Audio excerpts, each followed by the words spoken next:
மூதூர் நீதிமன்றத்திலே கஞ்சி காய்ச்சுவது தொடர்பாக பிறப்பிக்கப்பட்டிருந்த தடை அகற்றப்பட்டிருக்கிறது. நாங்கள் நீதிமன்றத்திலே பல கேள்விகளை எழுப்பியிருந்தோம்.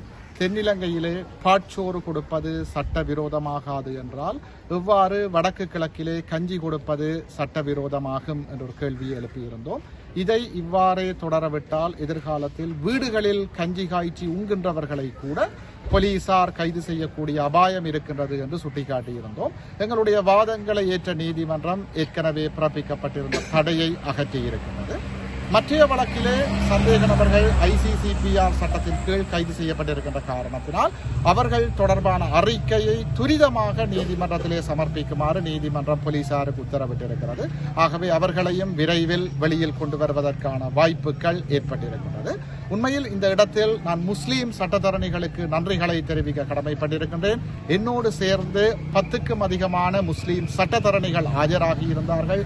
தங்களுடைய பூரணமான ஆதரவை எனக்கு வழங்கியிருந்தார்கள். அதிலும் விசேடமாக சில சட்ட நுணுக்கங்கள் பற்றி என்னோட கலந்தாலோசித்து என்னை வழிநடத்தி இருந்தார்கள் என்று சொல்ல வேண்டும். இத்தகைய ஒரு ஆதரவை பங்கு பெற்றலை நான் எதிர்பார்த்திருக்கவில்லை. அந்த வகையில் முஸ்லீம் சட்டத்தரணிகளுக்கு நான் என்னுடைய மனமார்ந்த நன்றிகளை தெரிவித்துக் கொள்கின்றேன்.